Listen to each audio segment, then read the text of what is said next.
Olá, pessoal, este é mais um Fala Carlão na prateleira de cima do agronegócio brasileiro e agora é prateleiraça de cima porque nós estamos falando do superintendente técnico da nossa CNA, que é a Confederação Nacional da Agricultura. Eu falo do zootecnista Bruno Luque, que está aqui para falar com todos nós e nos deu a honra de participar de mais um Fala Carlão. Ô Bruno, obrigado pela sua presença, viu?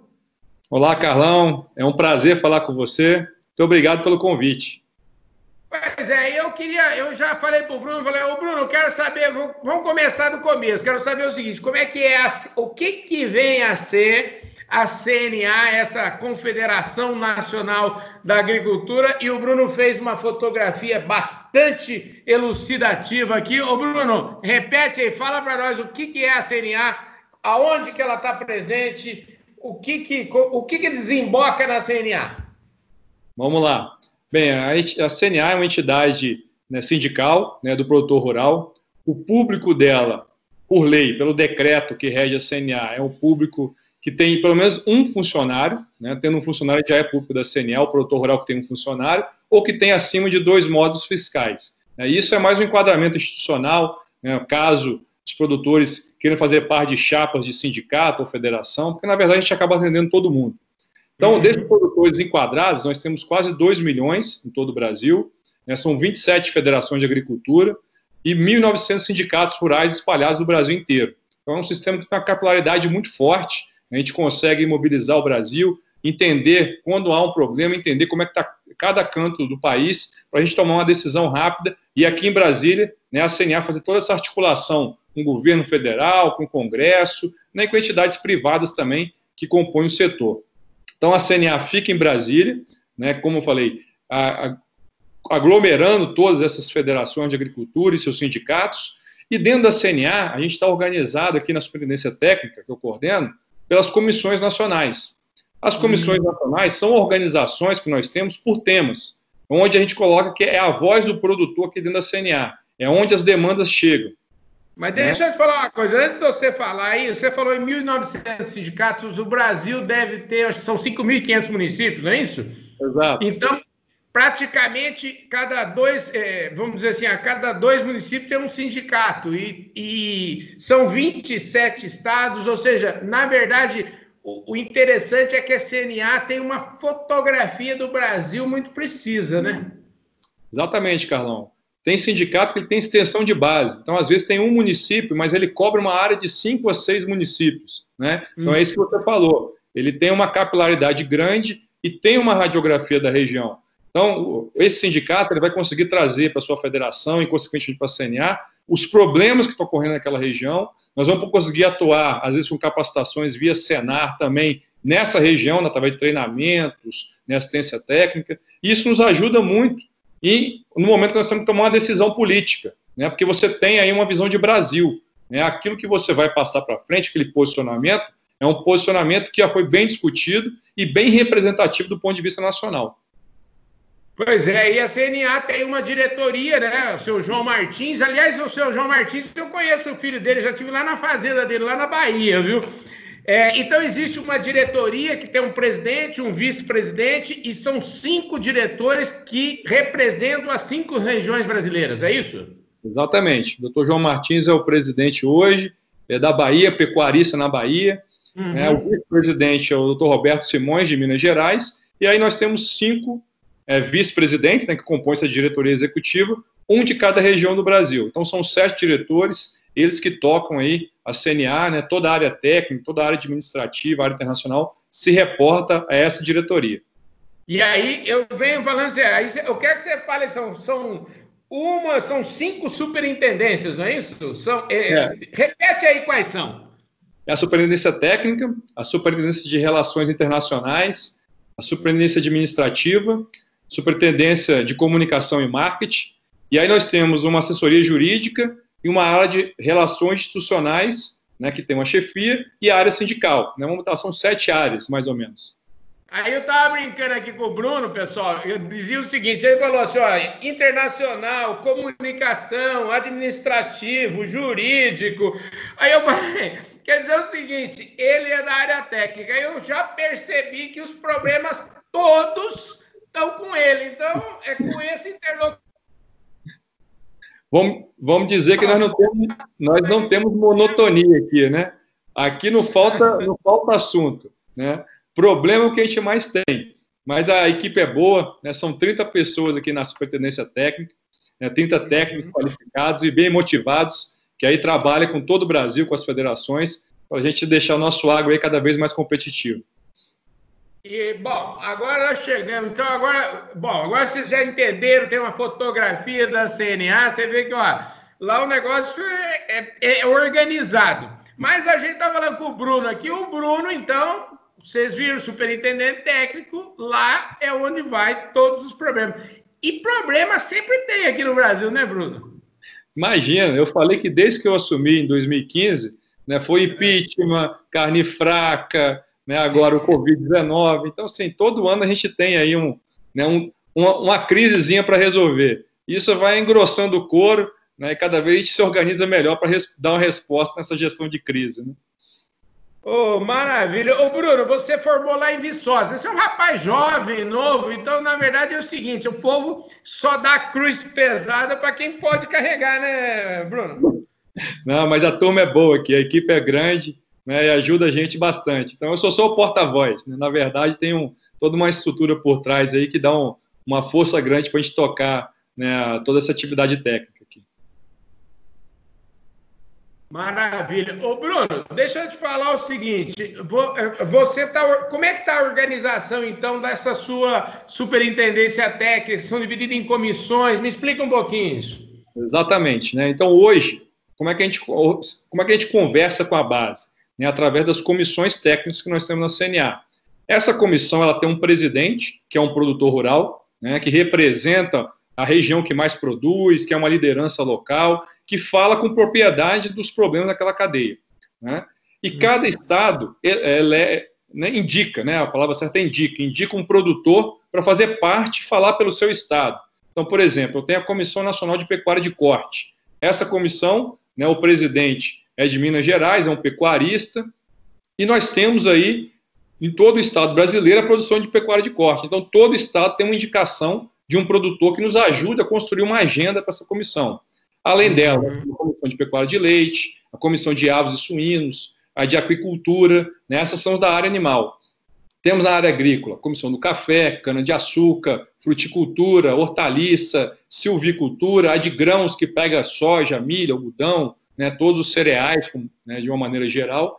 E tem uma de temas transversais, né? Como política agrícola, que discute a questão do plano safra, né? Do seguro rural, né? Tem a de infraestrutura e logística, que discute as obras prioritárias para o agro, a de meio ambiente, né, discute os problemas que nós temos aí na parte de licenciamento ambiental, por exemplo, e agendas positivas como o pagamento por serviço ambiental, a comissão de irrigação, que é outro tema muito importante, né, para o nosso setor, a comissão de empreendedores familiares rurais, que a gente tenta trabalhar cada vez mais agregando valor para esses produtores, né? Enfim, a de assuntos fundiários, que é um tema bastante delicado que a gente lida aí também.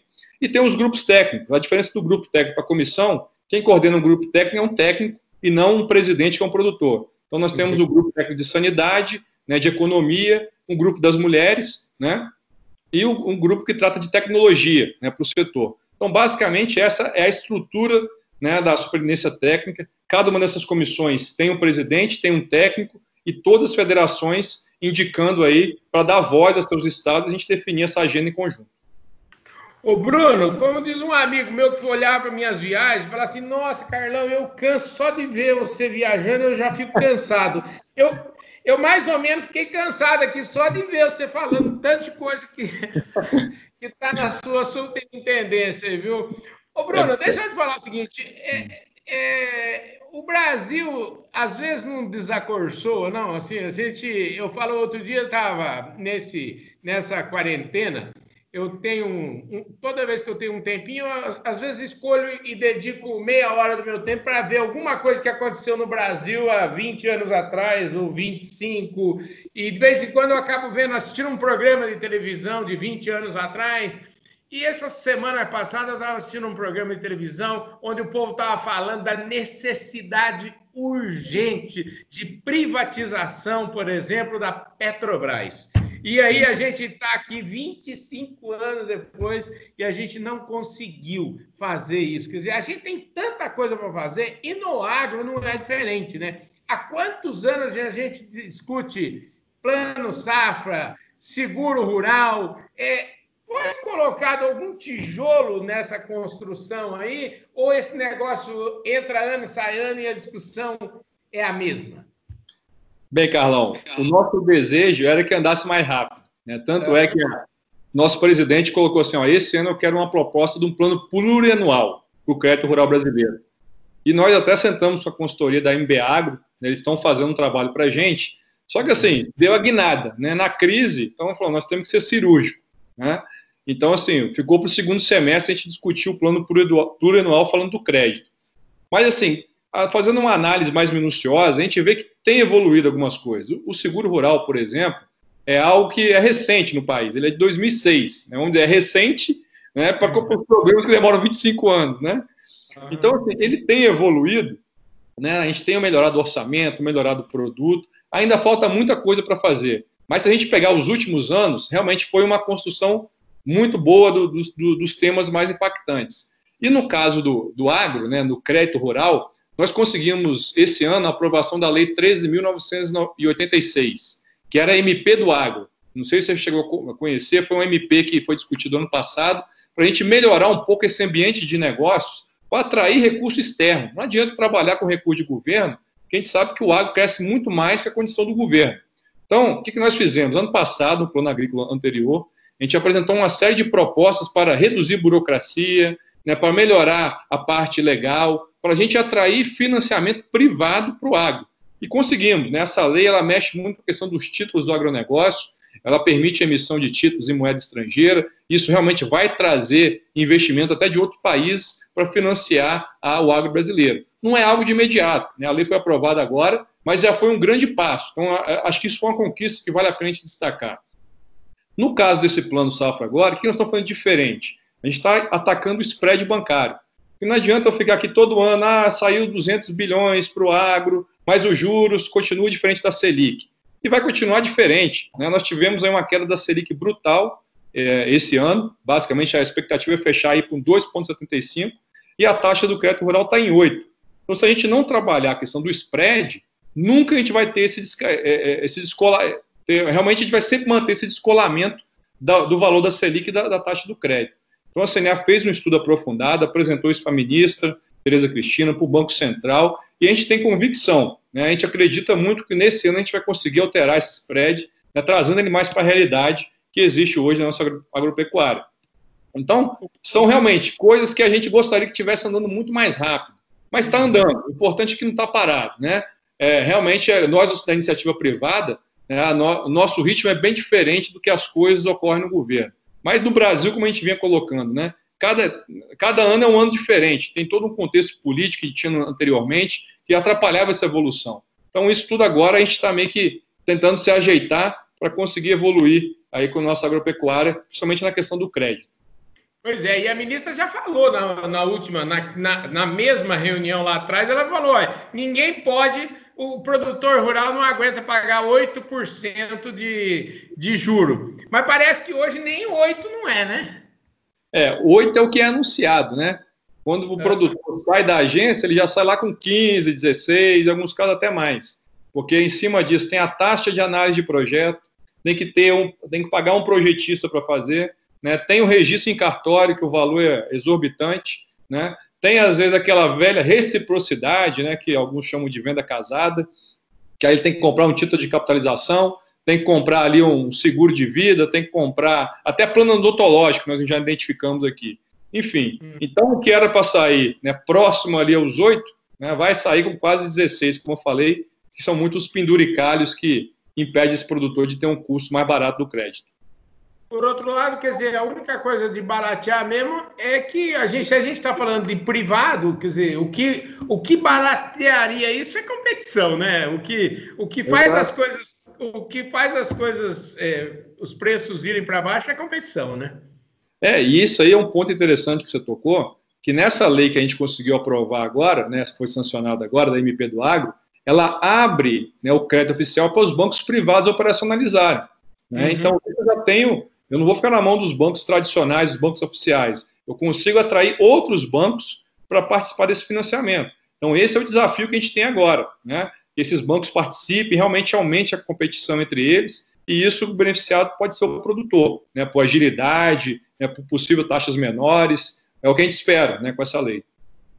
Maravilha. Querido, a gente falou de seguro, eu queria, dentro desse plano safra aí, o que é passível de ser financiado? Quais são as grandes linhas aí? Bem, o plano safra, ele disponibiliza recursos para custeio, né, e para investimento. Então, das linhas no caso do custeio, a gente faz sempre uma consulta aos produtores, como eu falei, desde o início do ano a gente tem ouvido muito, né, as bases, perguntado o que seria prioridade para esse ano. A gente sabe que o cobertor é curto. Se o governo tiver que escolher entre reduzir juros de investimento ou reduzir juros de custeio, o que seria a prioridade? E aí a grande maioria foi bem assertiva em dizer que esse ano é um ano para ter custeio mais baixo. O produtor precisa de caixa. Né? Ele perdeu muita renda com essa crise do coronavírus, o custo aumentou muito em função do dólar. Então, é um ano para ter custeio mais barato. Porém, a gente teve também sinalização, né, se a gente tiver que ter priorizações de investimento, quais seriam as linhas que nos interessam nesse momento? Então, em primeiro lugar, os produtores falaram a linha de construção de armazém, que é a linha chamada de PCA. Né? É um recurso para o produtor fazer armazém na sua propriedade e corrigir uma deficiência logística que nós temos, de logística e de infraestrutura. Né? Ele poder armazenar para vender no período adequado. Então, essa seria a primeira linha. A segunda linha seria a linha Inovagro. A linha Inovagro é uma linha que investe em tecnologia para a pecuária. Né? Então, sistema automatizados, informatizados, tudo aquilo que vai agregar tecnologia no processo produtivo. A terceira seria o Moderinfra, que é uma linha para irrigação. Então, a gente sabe que a irrigação, né, tem um impacto muito positivo do ponto de vista ambiental, a gente pode fazer até 3 safras, enfim. Então, foi colocado também como prioridade.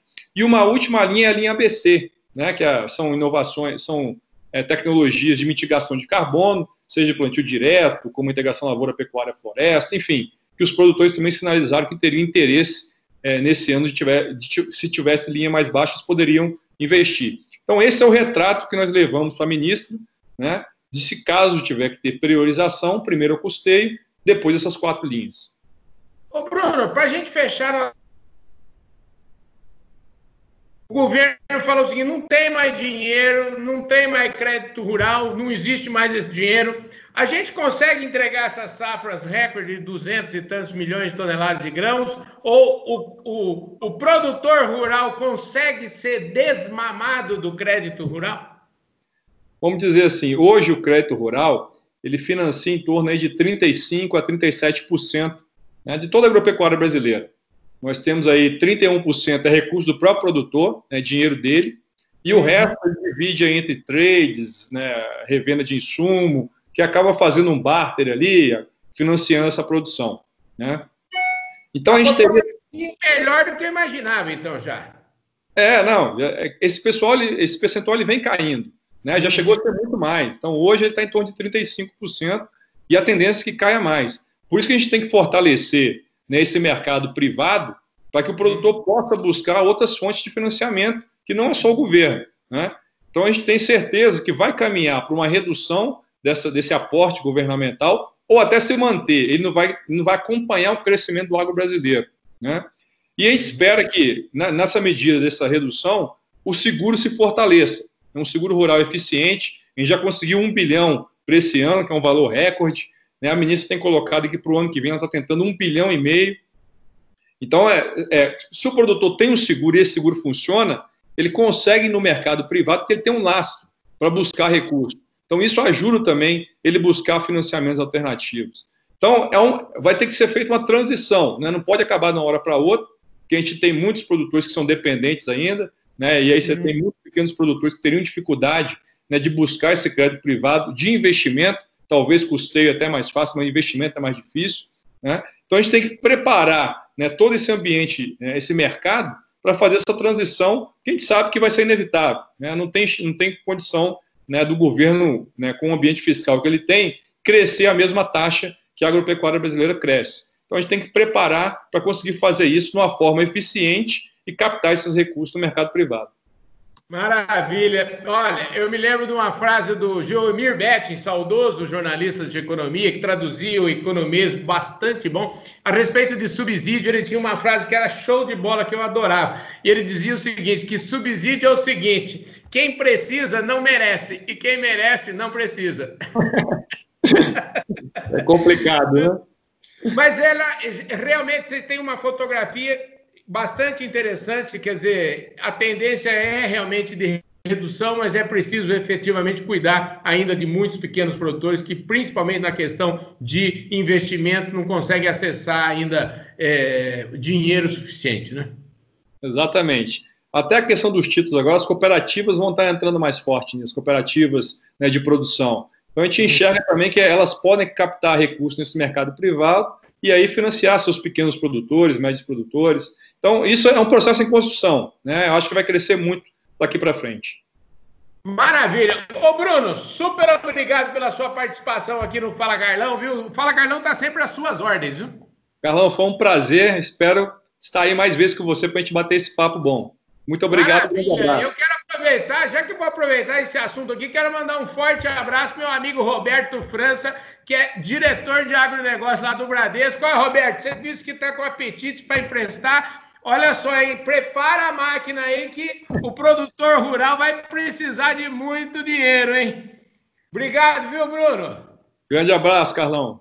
É isso aí, gente. Este foi mais um Fala Carlão na prateleira de cima do agronegócio brasileiro. Hoje a gente conversou aqui com o zootecnista Bruno Luque, que é superintendente técnico da nossa CNA, a poderosa Confederação Nacional da Agricultura. E esse Fala Carlão vai ficando por aqui. Eu queria agradecer imensamente a audiência do Facebook, a audiência do YouTube e especialmente a audiência de vocês do nosso querido Canal do Boi. Um forte abraço, eu vejo vocês no próximo programa.